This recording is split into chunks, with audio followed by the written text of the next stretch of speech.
What is going on, everybody? In this video, I'm going to discuss methods in Java. Think of a method as a block of reusable code that is executed when you call it. To call a method, you use a set of parentheses, kind of like it's a pair of telephones talking to each other. Why are methods useful? Well, with a method, you can write some code once and reuse it whenever you want.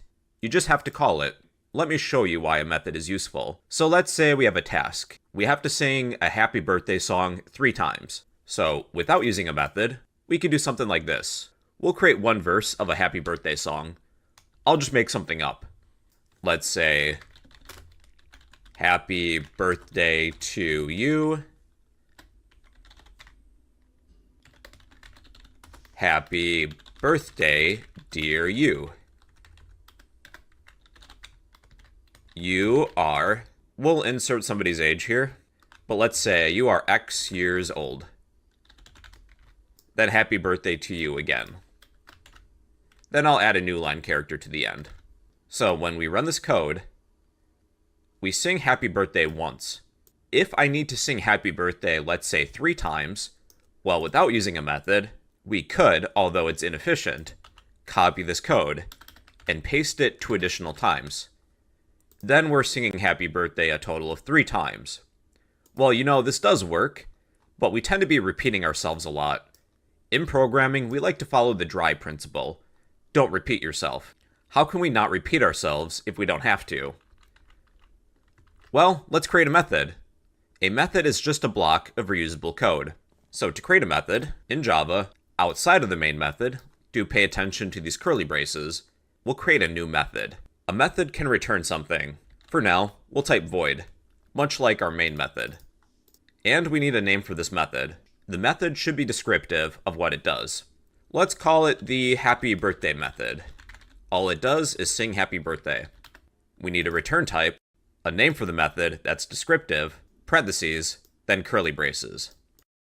Let's cut our song of happy birthday and paste it within the happy birthday method. At any point to use this method, I have to call it. Call it by its name. Happy birthday, then add a set of parentheses. So we have one issue in Java. Java wants this method to be static, much like the main method that we work within. So in order for this program to work, we need to add this keyword of static. Normally you don't need this keyword, but since we're calling this method of happy birthday from another method that's static, this method also needs to be static. Later on in the series, we'll discuss what static does. You'll likely have to include that for now. Alright, let's do a test run. So we are going to sing happy birthday once. So again, to call a method, type the name of the method, then a set of parentheses. The pair of parentheses kind of represent a pair of telephones. That's how I think of it, at least. So now we should sing happy birthday. Now this code is reusable. We write it once and reuse it whenever we want. We just have to call it again. We will call the happy birthday method again. Now we are executing that block of code 2 times, or even 3. Happy birthday.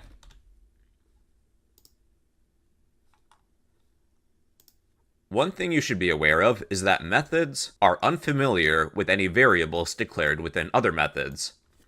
So let's say we have 2 variables, a string of name. Type in your first name, whatever it is, and an integer of age. Set it to be some age.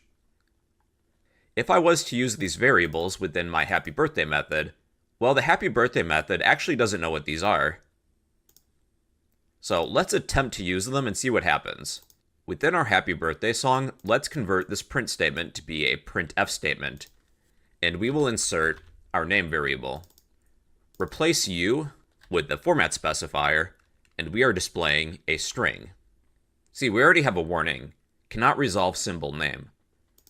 I'll attempt to run this code, and we'll see what happens exactly. Java cannot find variable name. Methods are not familiar with variables inside of other methods.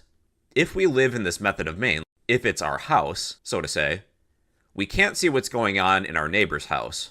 One way in which we can solve this is to pass arguments to this method. From one method, we can send information to another method. These are known as arguments. So when we sing happy birthday, within the set of parentheses, within the pair of telephones, we can pass a value or a variable. So let's send our variable of name to this method of happy birthday. Anything that you send a method is known as an argument. But we have one issue though. Our method of happy birthday isn't set up to receive arguments. If you send any values or variables to a method via arguments, you need a matching set of what is called parameters. Our happy birthday method isn't set up to receive these arguments. We need a matching set of parameters. To set up some parameters, we're going to list the data type of what we're receiving. We're receiving a string value. So the data type is going to be string.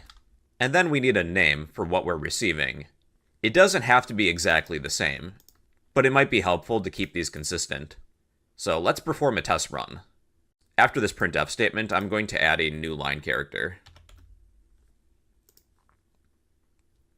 Happy birthday to you. Happy birthday, dear, your variable name. So if I was to change my name to, let's say, SpongeBob, we'll insert this value at this location within our method. Happy birthday, dear SpongeBob. Let's also pass in our variable of age. So any arguments you're sending to a method, you're going to comma separate. However, we need a matching set of parameters. Our method isn't set up to receive this variable of age. Let's perform another test run. So we have an error. Actual and formal argument lists differ in length. We need a matching set of parameters to the arguments we're receiving. Not only do we need a string variable, we need an integer variable, because we're receiving an integer. So let's say int age. We'll insert our age variable right here. We're displaying an integer, so we need %d. This will be a printf statement. Then I will include a new line character. We are inserting our age variable. Let's say SpongeBob is 30 years old. Alright, let's see how this works now. Happy birthday to you. Happy birthday, dear SpongeBob. You are 30 years old. Happy birthday to you. So with these parameters, you can rename them. When you receive these arguments, just be sure that the order and their data type is correct. For example, we could rename name as, let's say, birthday boy. You know, this would work too. SpongeBob is the birthday boy. The names of your parameters can be different from the arguments. Just be sure that you get the data type correct and the order in which you receive these arguments. Let's replace the name of SpongeBob with Patrick. Patrick will be 38. So now with the happy birthday method, we're inserting new variables. Happy birthday, dear Patrick, you are 38 years old. With methods, they also have the capability to return a value. So I'm going to collapse this happy birthday method. We won't be working with it anymore. Let's create a method to square a number. We'll create a method to square a number, then return the result. Normally, if we're not returning anything, we would type this keyword avoid. But since we're returning a double, we have to list the data type of what we're returning. We're returning a double. Then we need a name for this method. Let's say double square. All we're going to do is use the return keyword. Let me zoom in a little. Let's return a number times itself, number. We're going to receive one argument, an argument of number, so we have to set up a matching parameter. Our number is going to be a double number. Let's call the square method, I will square the number 3. And again, since we're calling a method that's not static from another static method, we need to add this keyword of static in order for it to run. There'll be more on the static modifier in the future. So if I was to run this, we get no output. We're returning a double back to the exact spot in which we call it. We could assign it to a variable or print it directly. Let's say double result equals square the number 3. Then display the result. So 3 squared would give us 9. So when returning something, just imagine that after the method ends, we're replacing that method call with whatever we're returning, in this case 9. Picture it that way, and then we're assigning 9 to our double of result. Or we could just output it directly, if you would prefer to do it that way. Let's print 3 squared. And that would also give us 9. Now let's create a method to cube. We're going to return a double. Double cube. We have one parameter.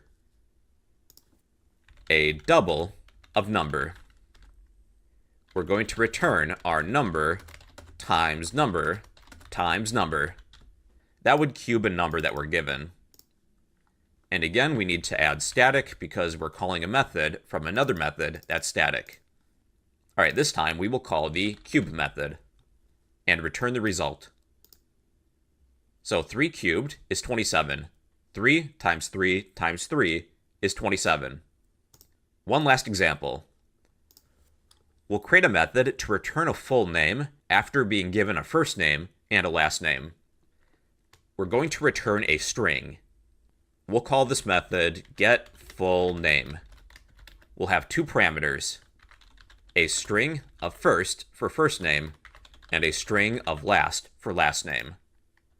We're going to return our first name plus a space to separate them plus our last name of last. And again, we have to add static. Okay. Let's declare a string variable of full name equals call the getFullName method, then pass in some arguments. Let's pass in SpongeBob, then for the next argument, SquarePants. And then we'll print the full name. Print full name. Our method returns one long string of SpongeBob SquarePants. The return keyword will return a value after the method ends.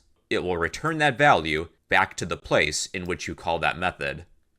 After this method of getFullName is complete, just imagine that we're replacing it with one long string of SpongeBob SquarePants, like this, and then assigning it to this variable.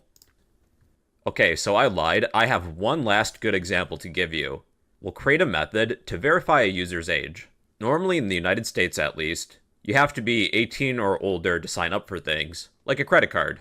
We'll create a method to check a user's age. Again, we're going to use static, because we're calling a method from another method that's static. Let me zoom in. We're going to return a Boolean this time.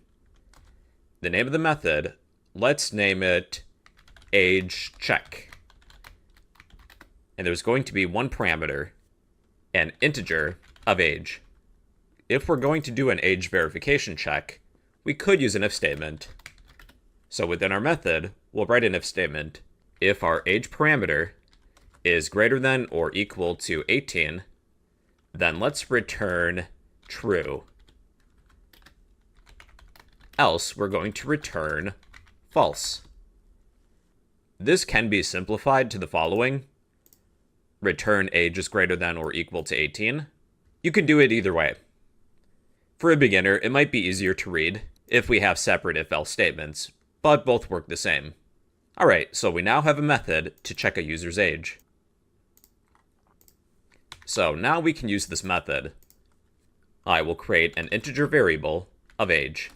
Set it equal to some age. I'll use an if statement. We're returning a Boolean value. I can use that within an if statement. If ageCheck, then pass in an argument. We will pass in our variable of age.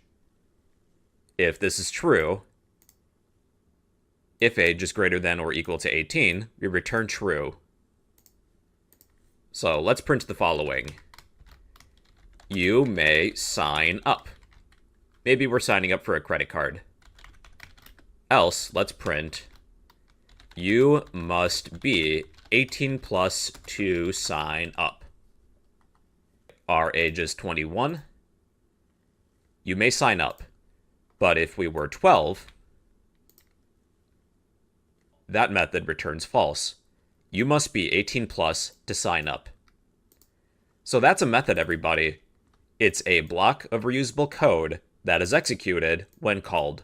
Again, I like to think of the parentheses after a method as a pair of telephones talking to each other. To use a method, you have to call it.